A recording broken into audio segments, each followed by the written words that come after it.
by Riverside.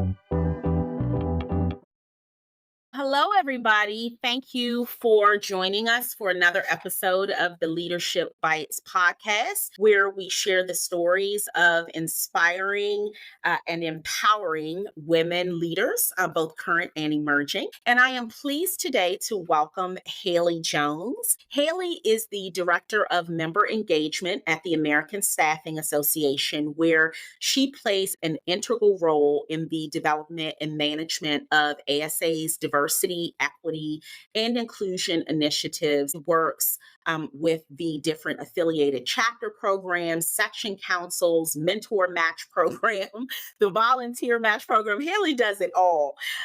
And Haley is an ASAE Diversity Executive Leadership Scholar. She has earned her Certified Association Executive credential. She is an Association Forum 40 Under 40, class of 2001, and she was named to the Staffing Industry Analyst DEI Influencers list in 2023. We are so pleased to have you with us today, Haley. Thank you, Camille. I was what they say on the radio, long time listener, first time caller. Like I'm honored to be one of your guests. I'm super excited. Yeah.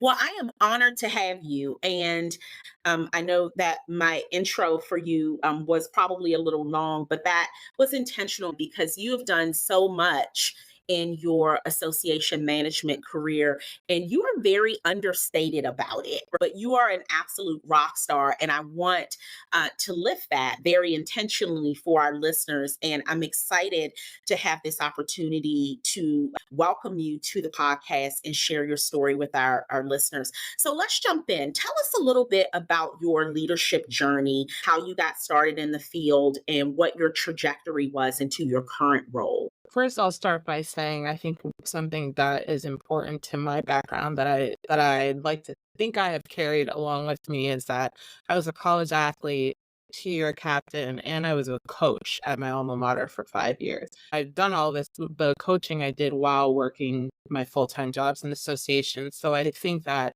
there's a lot of stuff that you get coaching athletes that you can tie into coaching employees or just being a leader in general. So ironically, I'm at the American Staffing Association. I've only ever worked in association management, and I got into associations through a staffing firm. When I graduated, wasn't totally sure what I was going to do.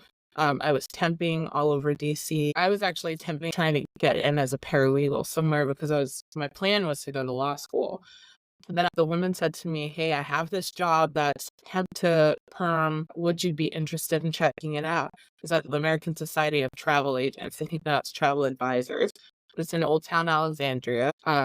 I said, sure. Like it was an admin position, basically answering 800 numbers and processing applications. I think I had a 2-week contract, but within about a couple of days, they were like, "I think we just want to bring her on full time." And that's kind of where it started. And hey, I can't believe I'm going to say it's almost 20 years later, but now I'm literally, I think, 4 or 5 blocks from my very first office back in Old Town at the association that represents the person who got me into associations to begin with. It's been Yeah, kind of that's weird. It's very kind of a nice. weird full circle thing, and people at my job actually don't know that. Yes. But yeah, it's kind of funny to have come in that way and then end up at this association. Yeah, it's actually very cool. So what would you say attracted you to your current role and what keeps you there?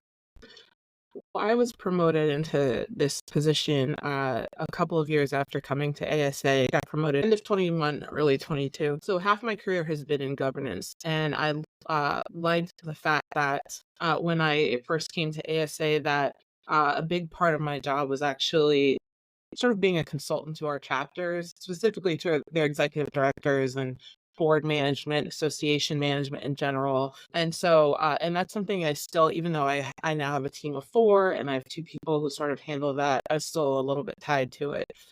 Getting into DEI, it actually wasn't part of my job at all when I got promoted. It wasn't even something that was on my team when I started there. The way that it all kind of played out was because of what was happening in 2020. The Mm. person who actually handled our DEI council, which is external facing, she retired at the end of 2019. And in 2020, when everything happened with George Floyd, and just over those next couple of weeks, there's just all of the protest and just it was, I mean, we were all there. It was awful, just awful times. Yeah. And um I kind of got to a point where I was seeing people who were CEOs who were speaking out about what was going on and putting out these anti-racist statements. I was hearing from other colleagues about their associations doing it, but I was also having our members, specifically Black members, calling me, asking me like, "Well, where's the idea group on this?" Mhm. Okay. And I explained, I was like, "Someone retired and someone's doing the interim, but I just don't know who." But we had also our members are mostly business owners, so we paused all volunteer work because they were trying to keep their businesses afloat during the pandemic. A lot of them lost literally 90 to 95% of their business because Wow. everything was shut down. So we were just trying to help them all remain afloat while not trying to kind of take them away from their day job. So everything had been on pause already at that point. And so then I asked because my job itself had changed because I was responsible for planning a bunch of in-person events for our different committees across the country that were Yeah. geographically based by state. And we weren't having in-person events anywhere. So Yeah. um, I asked about it and I said I had time and I had this whole plan in my head about how this was going to go. It was gonna take a little while. And but it really came out, I was like, someone's gotta do something and I have the time to do it. So if you'll let me, I will. Mhm. It took far less convincing than I thought.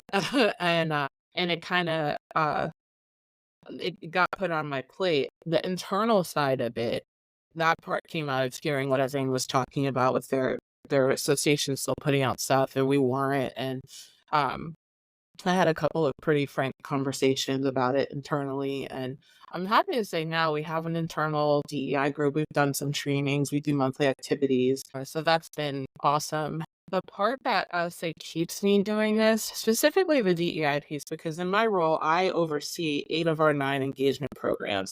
But the idea group is what our external group is called. That's my main focus.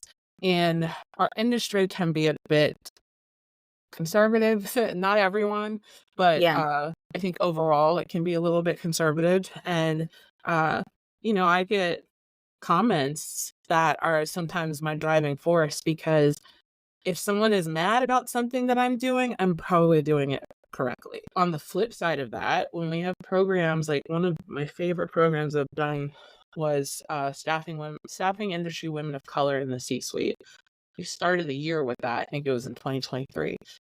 I think it was a panel discussion, but at least half of our panelists were Black women, and, to see comments that were other Black women saying, "I've never been on a program like this and seen someone who looks like me. This gives me hope." Wow. Wow. Uh, that also makes me realize I'm doing a good thing, and I know practically I am. There's some times where I get nervous and I think, "Oh my gosh, this is either gonna go really well or really horribly," and, um, Mhm. but I think that's just, my inner critic, honestly. That is phenomenal. In addition to the membership portion of your role, you are also doing external work and some internal work. That is a big job, Haley. Yeah, it's a That's why I lot. have with you. Yes. Yeah. Well, shout out to the team too. Yeah, Right. yeah. Exactly. Can't ever forget the team. Absolutely. You're definitely in a leadership role at this point in your career. Did you always sense that that was your path?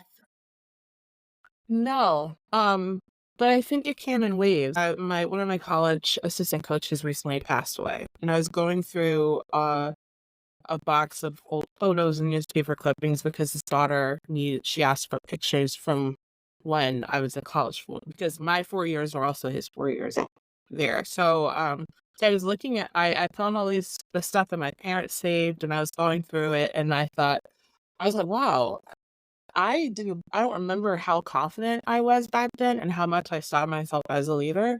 And I can tell by some of the quotes I see from myself in articles. And I'm like, wow, I wish that I had carried that confidence this entire last 19 years. I think that one thing that was really pivotal for me was when joining Delp, and we had our executive coaches, and mine was one of your previous guests, Cynthia Mills. And Mhm. She's awesome. she's the best. And I've shared this many a time that when the first time I spoke with her and she said, "How do you feel when we're done?" I said, "I feel like I owe you a copay."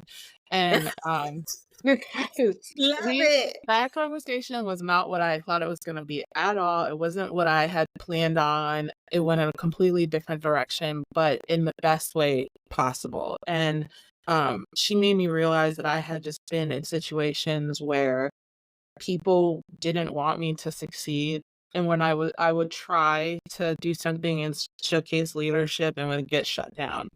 And then, and she told me, she said, "I want you to go into a place where, you are firing on all cylinders, and remember what that feels like whenever you start to feel like doubt," because that had caused me to second guess myself for a very long time. Damn. And so to now, look, 5 years later, to go to even read before I kinda had that stretch of not necessarily feeling confident and wanting to and trying to be a leader, but feeling like I wasn't doing it, to see how I my mindset was at 20 and 21 years old, I was like, "Oh my gosh," like, it's weird to have gone from that to a loss of confidence to kinda where I'm at now. I still get uncomfortable with, like, when you were reading all my, things that I've done over the last several years, I was like, "Oh my gosh," but I I, can see it. I can because see it. it's Yeah. like, I don't know, I think I'm my father's child. He's extremely humble. He was a professional basketball player, but if you were to ask him directly, he'd tell you no. Uh, Mhm. uh, and, uh, and we're always like, "Why?" He's like, "Oh, I don't wanna talk about it."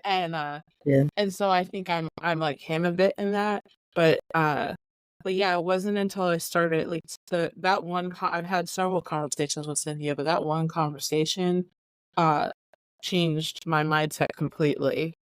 I think I found my voice a lot more in 2020, which was a little less than a year after first meeting her. And, I, and it was something that because I think I felt like I was in a position where I had people backing me. My boss was completely supportive of how outspoken I was being about things that were going on, but I Yeah. also had other people who I felt like were relying on me to be the mouthpiece, for lack of a better word, because I wasn't worried about job security. Not that anyone's jobs were in jeopardy, but everyone gets nervous when you're kind of putting that kind of stuff out on blast. And I think that has just knowing that and hearing some of the comments from that, I was like, wait, why am I constantly feeling like I'm this underdog when I shouldn't be? I should be going out and seeing myself the way that other people are seeing me. And so that's been a huge kind of mind shift over the last couple of years.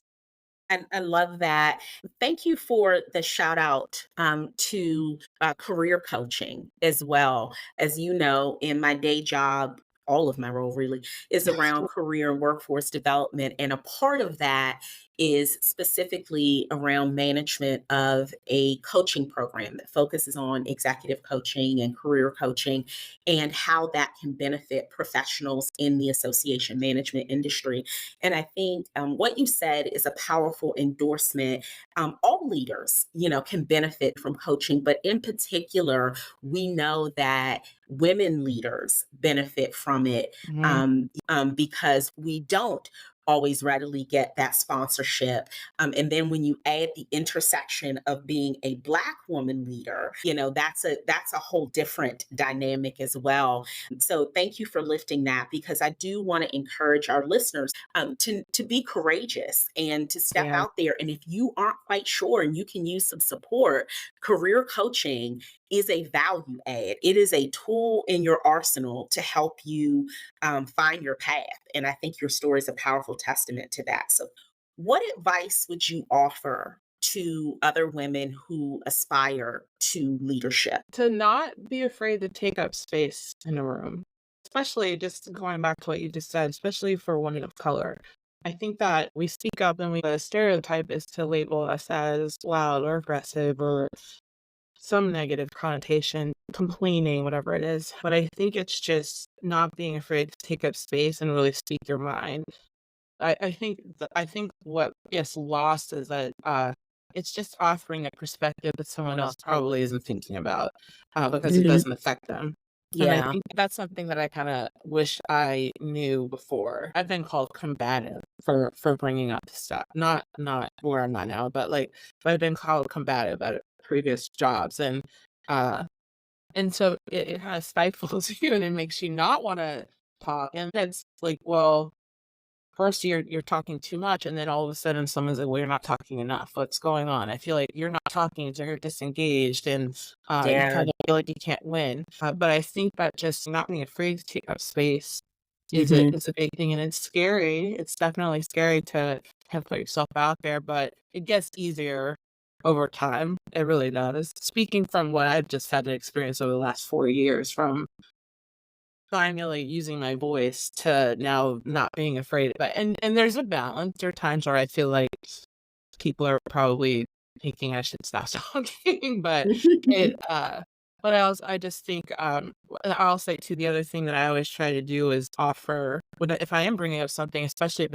it's a concern, to offer a solution. Whether they're gonna say yes or I mean, the worst thing they can do is say, "I disagree, no." But I think always kind of trying to come with, a solution is helpful as well. That's awesome. So, Haley, I'm going to pivot back for a quick second to something that you said before about really being your father's daughter in the sense of humility. And humility, I think, with balance is certainly a beautiful thing, right?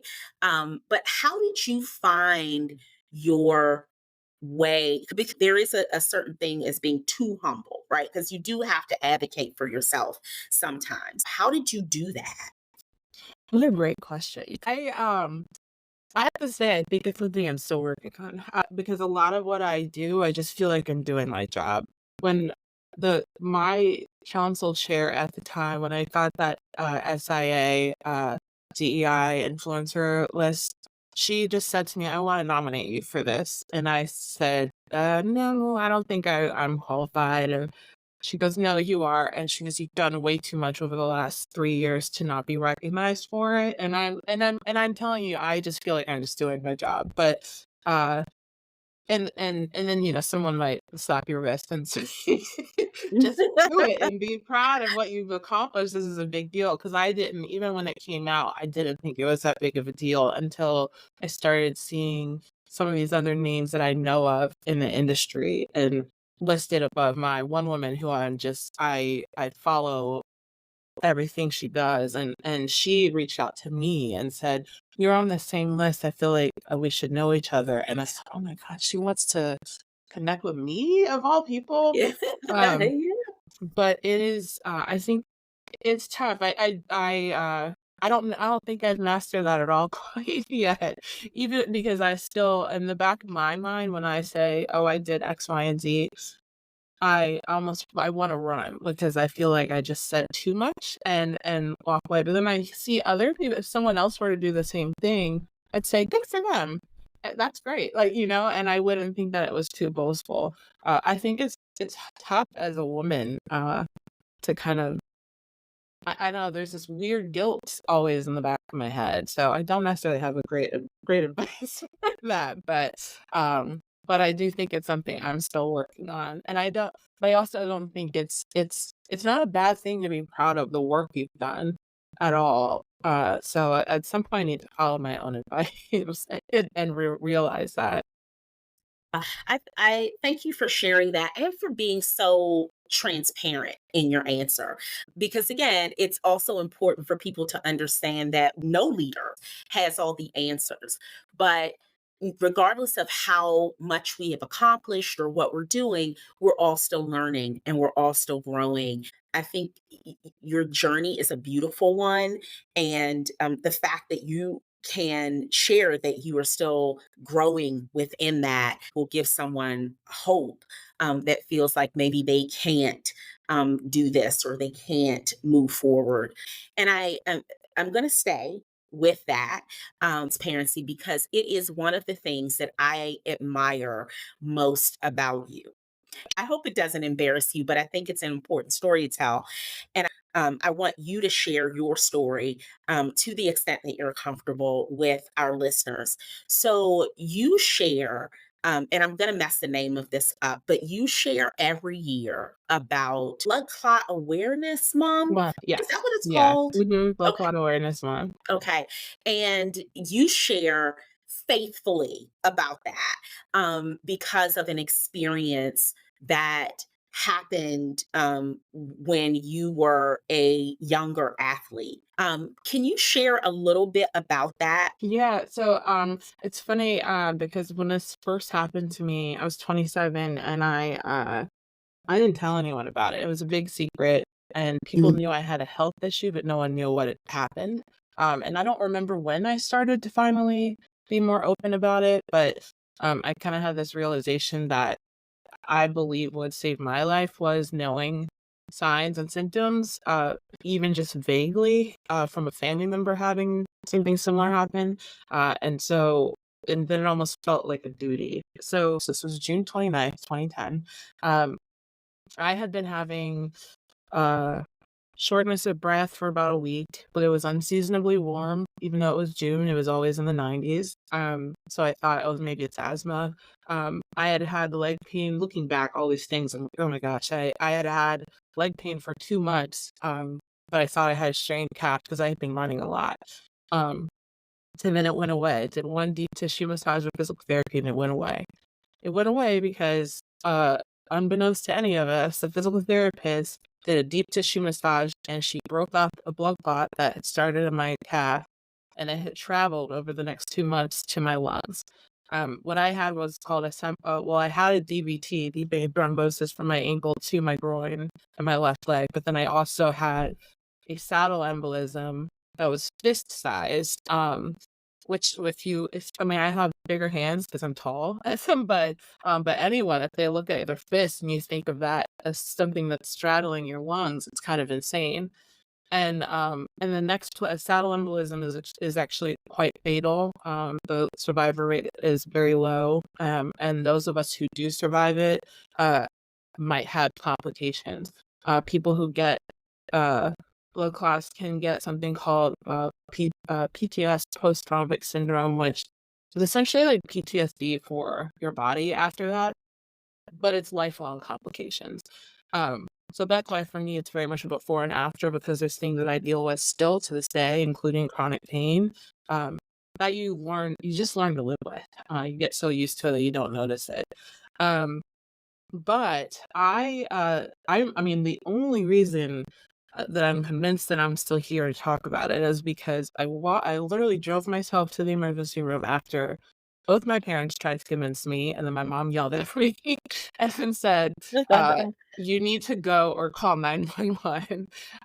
But I walked into the emergency room and I literally screamed, like scream cried, "I think I have a blood clot," and they're looking at me like, "Girl, you're 27, you're fine." It was probably nothing, and, uh, but they did a Doppler on my leg, which showed it, but then, this is kind of the first time I learned how to advocate for myself, and truthfully, I did it because my mom would've gotten mad at me if I didn't do this, but I asked about shortness of breath.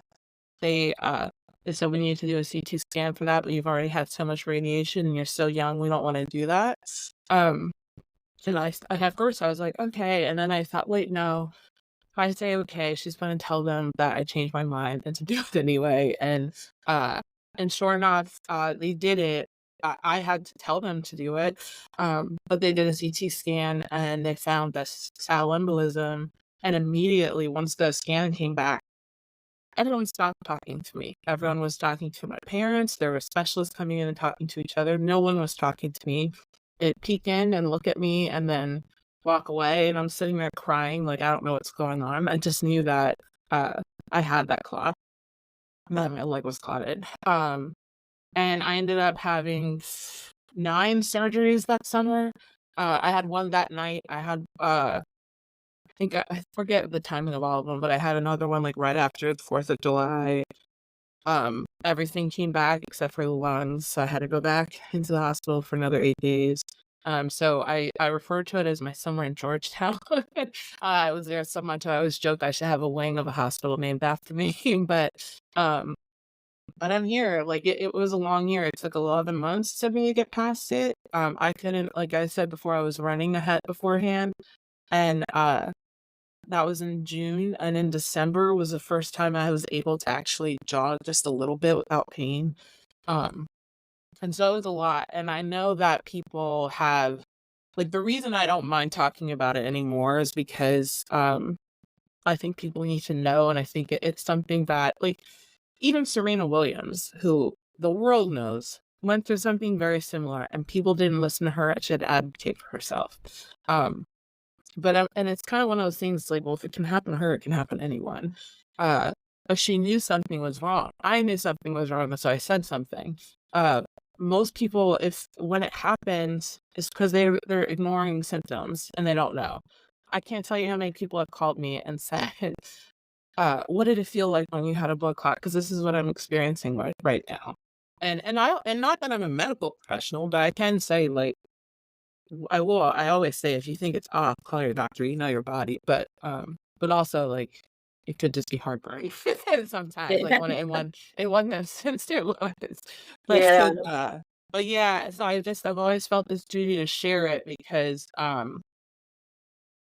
1, I had, to be perfectly honest, I had, really bad survivor's guilt, because I mhm, know people who have lost siblings, and other loved ones, at a young age and extremely it's fast it's so fast, uh, but it's also preventable, so if I can feel like I'm doing a little bit of something to help someone else, like, if it saves one person, I don't care, that is fine with me, I will be on my soapbox constantly about it yeah, as long as it helps yeah. somebody.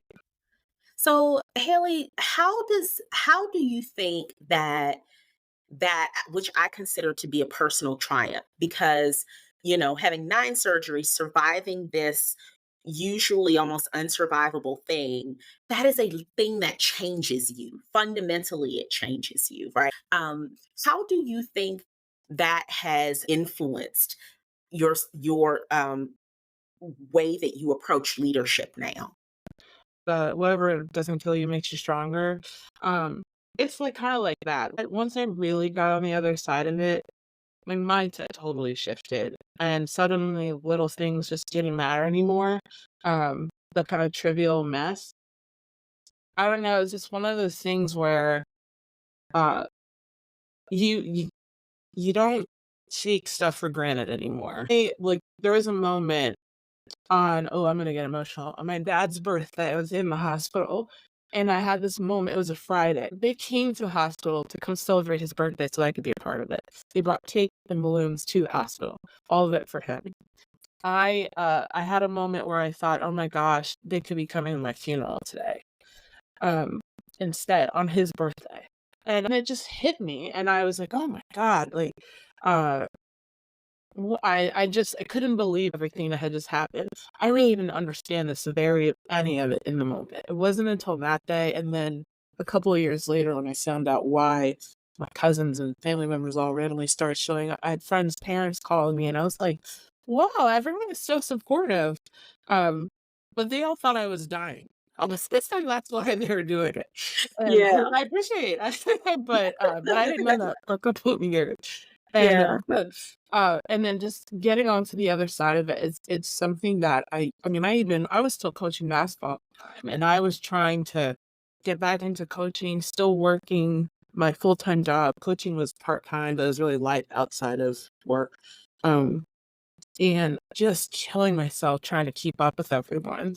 yeah, That's why I'm extremely serious about self-care now because, I had to stop coaching because, uh there's a variety of reasons why I stopped, but the biggest one was physically, it was aging me, and yeah, I've always been a student athlete, then a working professional and a coach, and that's it, and I couldn't do it all anymore because things were falling off, and it's very much like if you're not taking care of yourself first, you can't take care of anyone else, um, and so now, like even with my team, I'm just like, if the moment anyone feels burnout or feels it creeping, I'm like, tell me and let me know like what we can do because I don't want anyone ever feeling like that or feeling obligated to play catch up or to try to keep up with people because I felt obligated.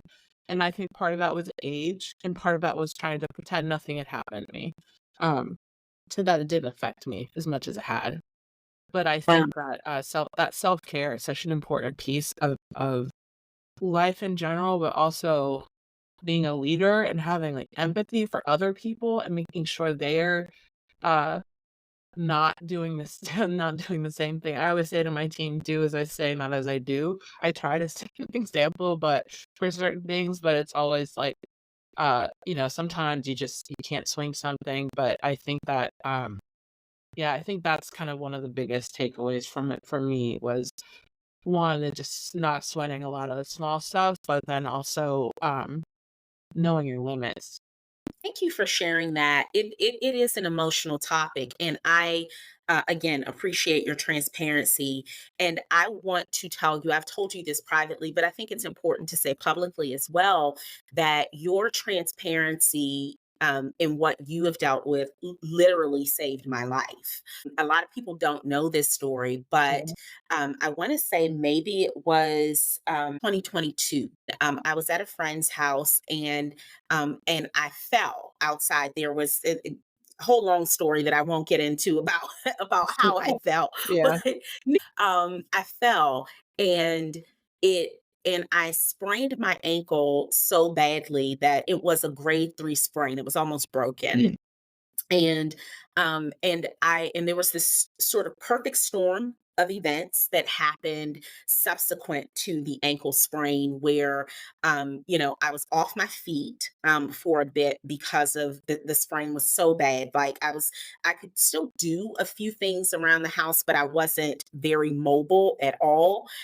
I was immobile and I developed a small clot in one of my legs as a result of the ankle sprain and just being immobile. So it's sort of this perfect storm of events that happened. Like the whole idea of a DVT, which for those who don't know, stands for deep vein thrombosis.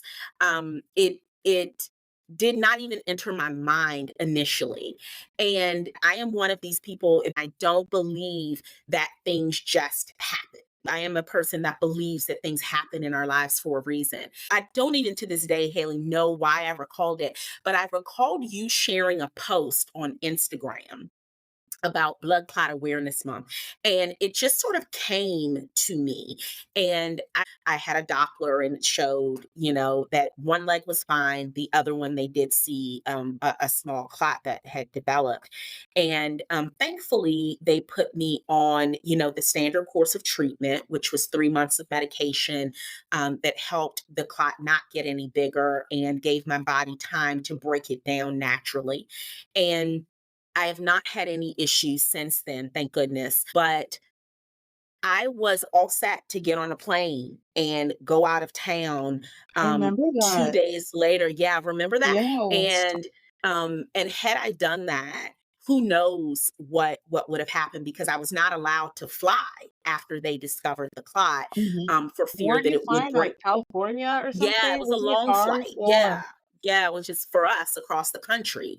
Yeah. And yeah, and they did not want me to fly after that because of the fact that it could have broken off and been fatal. So when I say that your post and your transparency and your leadership in just sharing quite literally helped save my life because I would not have known like what I was dealing with or would not have been that sense in my head to sort of go do a deeper dive on this and which eventually prompted me to go to the hospital. So I just want you to know that I appreciate the areas where you come out of that box and you just shine in leadership and transparency. And this was an occasion that it very quite literally saved my life. So I appreciate you for Oh, that. thank you. So, listeners, I know we this look. I don't usually get that personal on the podcast, but and I've never publicly shared that story. But to your point, I think it's important that people know it can happen to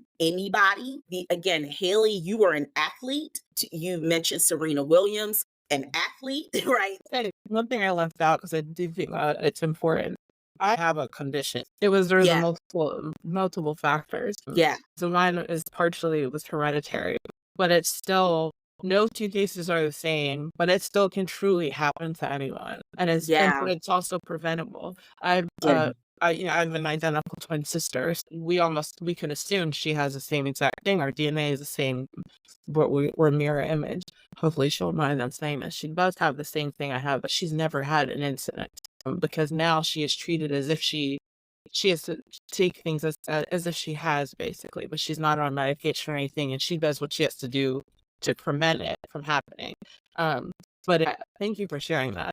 I knew that happened, but I don't know. It makes me continue doing what I'm doing and sharing with other people. Just because, like I said, if I help one person, I'm gonna keep doing it. please do. And moving bold, that was something that I kept really close to the vest myself when it happened. And I don't know why. It's like people carry shame about being in a situation that's less than ideal. Although we all in this life are going to have tribulations or go through things sometimes. Like nobody is immune to it. So there is no shame. And I thank you for emboldening me and for again, quite literally sharing information in your story that saved my life, which is why we're sitting here doing this podcast right now. Yeah. So, so all things coming together full circle. It's a good thing. Kind of focusing on how leadership development, Haley, I want to ask and get your opinion on two things that you think are essential skills that leaders need the most right now. One of 'em, I would say is empathy. I literally had a conversation about this 2 days ago. I feel like we've seen more empathetic leadership in the last 4 years, but I think that, there's also this kind of mindset that, "Well, COVID's over," which is it's not it's not over, but as we're certainly not where we were at in 2020, but we're all human beings and people have things happen to them that you don't know about. And sometimes it might manifest itself in a different kind of behavior at work or a different level of uh, joy or enthusiasm, whatever it might be, sadness, whatever it is. And so I think just kind of having empathy for people who could be going through some serious stuff and maybe don't want to share it, but are showing up to work every day pretending like nothing is happening. I think sometimes you're able to see uh, that something is up. Other times someone may hide it very well, but I just think that um, just having that empathy and grace for people, just in general. We're not robots. Many of us are not saving lives in our roles. so, uh, so I just think that's something that I feel that's really important. And then I think the other thing I also think that's really kind of come to play in the last several years flexibility with and just being able to kind of quickly pivot, which I think was the word of 2020, was pivot, but to be able to move on the job on the dime if something was going on. Or this is my third year as a supervisor, so technically for 2.5 years now. And um I'll use this as an example because it literally just happened. I have someone who went out on maternity leave. We trained up somebody for about 2 months to take over for her.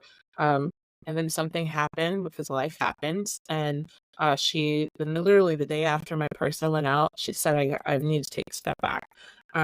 She had a lot of stuff going on. So uh I said, okay, that's fine. I switched to another part-time contract person we had, who a week later got a job, a full-time job somewhere else. And so then all of a sudden I'm like, oh my gosh, like everything keeps changing on me and I don't know. Uh, I for a second I was like, do I want to try to train up someone? And then I took a look and I said, I can make this work for like 2 more months. And, it all fell on me because it's my team and I'm the leader of it. But we made it work. And that person came back yesterday, very happy with it. But even in that instance, that's where like flexibility and empathy both came into play because this person was going through some serious stuff. And I had someone else who just had a baby and someone else who was excited about her new job. And concerned for one, happy for the other two about and wanting to make sure that they're okay. But we also had work that was ongoing that we had to figure out how to get done and just kind of keep on moving around to make sure that we could do it. And it got done, um but I think those are two important traits.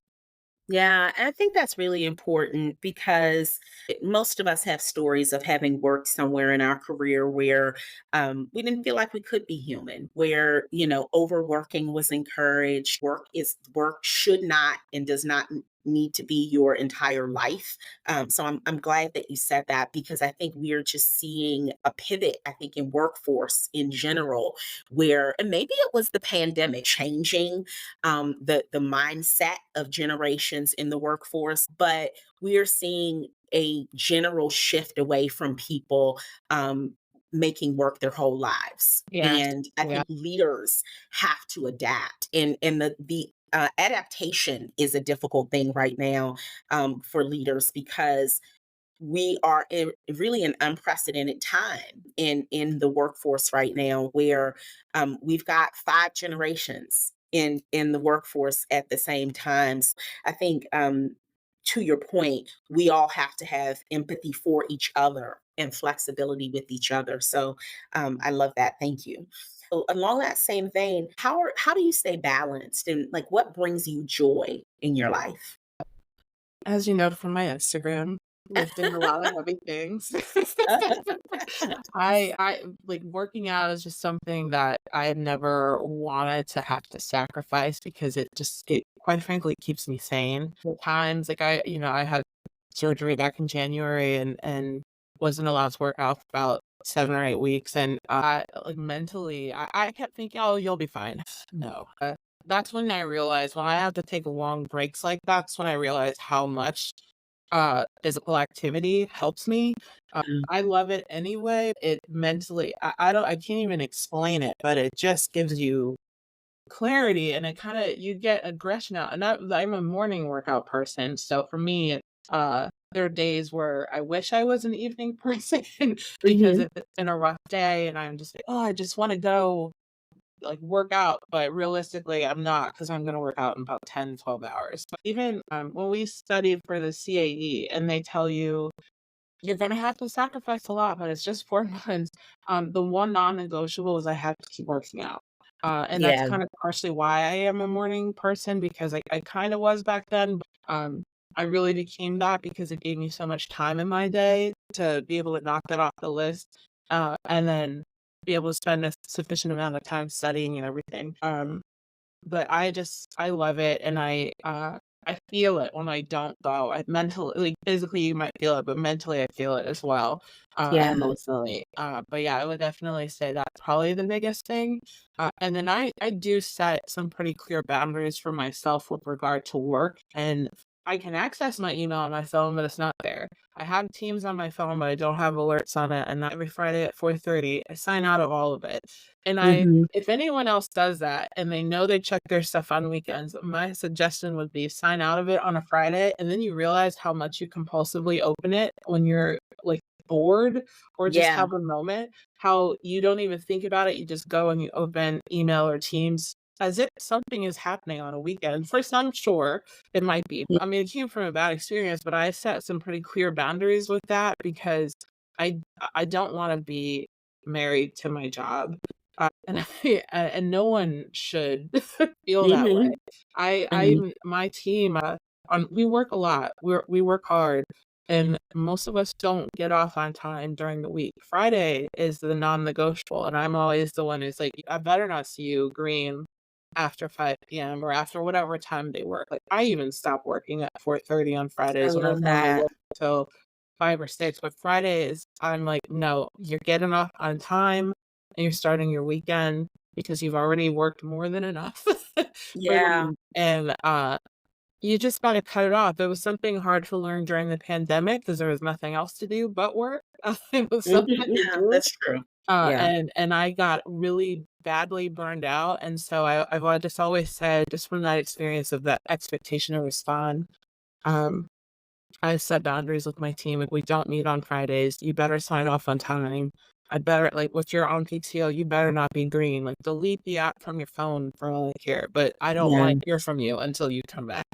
Yeah. Um, Way to set the and example though. I admire leaders who walk the talk. And I love that you are sharing it with your team as well. Everything is not always going to be perfectly balanced, but you have to try, yeah, right? To yeah. create, you have to at least try to create space in your life for joy. So Haley, what do you wish you had known before becoming a leader? I would go back to my sort of mid to late 20s self, Uh-huh. and tell her, I would tell her it's not her. It's easy to in hindsight and with age, and experience to look back on experiences and think, where in the moment you were thinking that you were the problem. And I remember I had a friend who, would constantly remind me, "It's not you. It's not I promise it's not you. It was Wow. someone else."